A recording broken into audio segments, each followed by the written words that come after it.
स्वागत है आपका घूमो बुंदेलखंड में। जैसे कि दोस्तों, अनेकों साधु संतों की जीवनी आपने देख लिया। आज हम एक ऐसे महान शख्सियत के बारे में बताने जा रहे हैं जिनके देश और विदेशों में बहुत सारे ऐसे सेवक मिलेंगे जो बड़े बड़े बिजनेसमैन या कहें तो बहुत बड़े बिलियनियर्स लोग मिलेंगे। अभी हाल ही में कुंभ में एक ऐसे ही स्टीव जॉब्स की पत्नी आई थी जो एप्पल कंपनी के मालिक हैं। उनकी पत्नी आई थी कुंभ मेले में। उनसे उन्होंने पहले से भी गुरु दक्षिणा ली थी। हम कैलासानंद गिरी जी के बारे में बताने जा रहे हैं जो अनेक धर्म गुरुओं में से एक हैं। एक ऐसे अद्भुत संत, एक ऐसे जीवन का संघर्ष, एक ऐसा मार्गदर्शन जो कुंभ में अभी भी वो विराजमान है। तो हम उनके बारे में आपको बताएंगे। बने रहेगा हमारे साथ घूमो बुंदेलखंड में। हम आपको एक एक जानकारी दे रहे हैं। कैलासानंद गिरी जी का जन्म 1 जनवरी 1976 जसीडीह देवघर झारखंड भारत के वो रहने वाले हैं। शिक्षा उनकी आचार है, व्यवसाय तो कुछ है ही नहीं, आप समझ ही सकते हैं। सक्रिय वर्ष 2002 के लिए वो लेखक एवं संत भी हैं। उल्लेखनीय कार्य उनके जो मोक्ष नदी, शक्ति सत्व और गंगा गाथा शीर्षक निरंजन पीठाधीश्वर, वो निरंजन पीठ के पीठाधीश्वर हैं। उत्तराधिकारी बापू गोपालनंद ब्रह्मचारी जी उनके उत्तराधिकारी। उनको जो पुरस्कार मिला, भारत गौरव पुरस्कार 2018 में उनको मिला था। कैलासानंद गिरी जी एक भारतीय संत, गुरु, लेखक और योग गुरु हैं। वे एक विद्वान हैं और हिंदू पौराणिक कथाओं पर आधारित विभिन्न धार्मिक पुस्तकों को लेखक हैं जो हिंदी, अंग्रेजी, संस्कृत भाषाओं में लिखी गई है। वे निरंजन अखाड़े के महामंडलेश्वर हैं। उनका आश्रम हरिद्वार उत्तराखंड में स्थित है। निरंजन अखाड़े के प्रथम पुरुष के रूप में वे हजारों नागा साधुओं को आध्यात्मिक नेता हैं और उन्होंने उन्हें दीक्षा दी थी। उनके पुस्तकें भारतीय संस्कृत परंपराओं और प्राचीन धर्म, वैदिक सनातन धर्म पर आधारित है। प्रारंभिक जीवन जो उनका था, कैलासानंद गिरी जी का जन्म 1 जनवरी 1976 को उत्तर भारतीय राज्य बिहार, वर्तमान में झारखंड के देवघर जिले के एक छोटे कस्बे जसीडीह में हुआ था। वे बचपन में गृह त्यागी हो गए थे। उन्होंने अपना घर छोड़ दिया था और संतों की संगति में जंगल में रहने लगे। संतों की संगति में रहते हुए उनकी वैदिक सनातन धर्म के प्रति जिज्ञासा दिन प्रतिदिन बढ़ती गई। इसलिए उन्होंने वैदिक शिक्षा का अधिक ज्ञान प्राप्त करने का निर्णय लिया। वे उद्देश्य से कई आश्रमों में गए और वैदिक धर्म, वेद, पुराण, उपनिषद और योग के बारे में बहुत कुछ सीखे।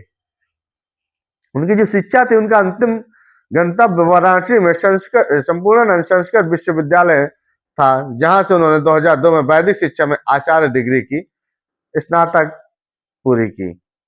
आचार्य की डिग्री पूरी करने के बाद वे शंभु पंच अग्नि अखाड़े के सचिव बने। उनका जो कार्य था, श्री शंभु पंच अग्नि अखाड़े के सचिव पद पर रहते उनका नाम बदलकर लोग उन्हें महंत श्री कैलासानंद ब्रह्मचारी कहने लगे। पंच अग्नि अखाड़ा 13 अखाड़ों में से एक है और यह अखाड़ा केवल ब्रह्मचारियों, कुंवारों के लिए ब्रह्मचारी होना अखाड़ों की मुख्य और सबसे बड़ी भर्ती है। अग्नि अखाड़े के वर्तमान अध्यक्ष बापू गोपालानंद ब्रह्मचारी जी ने उन्हें अपना शिष्य और अग्नि अखाड़े का सचिव बनाया। कैलासानंद गिरी जी के नेतृत्व में अग्नि अखाड़े में कई कुंभ और महाकुंभ में भाग लिया। वे एक ऐसे लेखक हैं, ये हिंदी और संस्कृत भाषा के लेखक और विद्वान हैं। क्योंकि उन्होंने वैदिक शिक्षा में अपनी शिक्षा पूरी की, इसलिए उन्हें वेद, पुराण, उपनिषद, योग का उत्कृष्ट ज्ञान।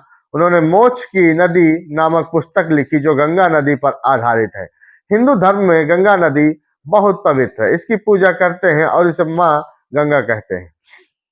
इसकी एक और पुस्तक शक्ति सत्वनम संस्कृत भाषा में, जो वैदिक स्रोतों का एक दुर्लभ संग्रह है। और तीसरी पुस्तक गंगा गाथा है। ये धार्मिक गुरु जो थे, 2006 में गोपालानंद जी के आश्रम कैलासानंद को एक जिम्मेदारी देते उन्हें दक्षिणा दी। चंडी घाट हरिद्वार का पीठाधीश्वर चुना गया। इस पीठ की स्थापना महागुरु बाबा कामराज जी ने की थी। कई शताब्दियों से वैदिक सनातन धर्म की सभी पीठों में प्रमुख होने के कारण प्रतिष्ठित है। श्री महंत से महामंडलेश्वर की प्रतिष्ठित पद तक स्वामी जी का सफर इनकी कड़ी मेहनत और सनातन धर्म के प्रति समर्पण का परिणाम है। अग्नि अखाड़े ने 2013 में प्रयागराज महाकुंभ में 38 वर्ष की आयु में आचार्य कैलासानंद जी को महामंडलेश्वर के रूप में प्रतिष्ठित किया। बापू गोपालानंद ब्रह्मचारी का निधन अग्नि अखाड़े के सदस्यों की ही क्षति नहीं है, बल्कि समस्त संत समाज की बहुत बड़ी क्षति है। उनके निधन के पश्चात उनके सभी आश्रमों की जिम्मेदारी उन पर स्थानांतरित कर दी गई। पूज्य स्वामी जी के बढ़ते वैभव और वैदिक सनातन धर्म के लिए उनका निरंतर योगदान को देखते हुए पंचायती को आचार्य महामंडलेश्वर पर आसीन कर दिया गया। जो इनको अभी तक पुरस्कार मिले हैं, आचार्य कैलाश समारोह में भारतीय क्षेत्र के सभी संत समुदाय प्रसिद्ध अखाड़ों के प्रसिद्ध हस्तियों ने आकर उन्हें अपना आध्यात्मिक नेता स्वीकार किया। पुरस्कार उनको जो मिले, आचार्य कैलासानंद गिरी जी को 13 अप्रैल 2018 को ब्रिटिश सरकार द्वारा भारत गौरव पुरस्कार से सम्मानित किया गया। यह पुरस्कार उन्हें अनेक सामाजिक और धार्मिक कार्यों के लिए दिया गया था।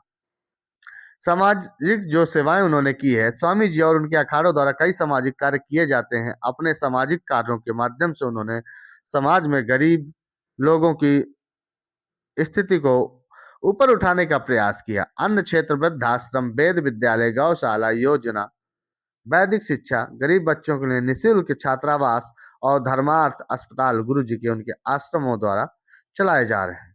कुछ सामाजिक कार्य ये हैं। तो दोस्तों, जैसे आप अभी हाल ही में देख रहे हैं कि महाराज जी कुंभ में हैं।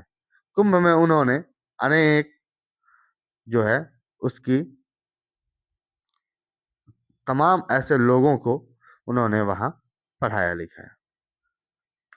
तो सबसे बड़ी बात यहाँ पर यह निकल के आती है, कैलासानंद गिरी जी के बारे में आपने जान लिया और समझ भी लिया कि एक कैसे धार्मिक आध्यात्मिक गुरु हैं और उन्होंने कैसा जीवन में संघर्ष किया और कैसे वो समाज के लिए कितने बड़े उपाधि पर बैठे समाज को ज्ञान दे रहे हैं, समाज की उपलब्धि पर बात कर रहे हैं।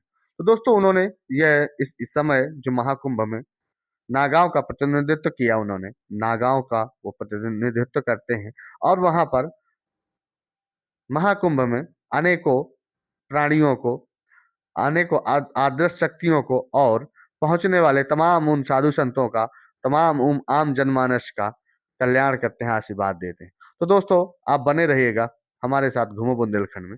ज्यादा से ज्यादा चैनल को सब्सक्राइब करिएगा ऐसे संत महात्माओं की वाणी को सुनने के लिए। तो दोस्तों, फिर मिलते हैं, विदा लेते हैं।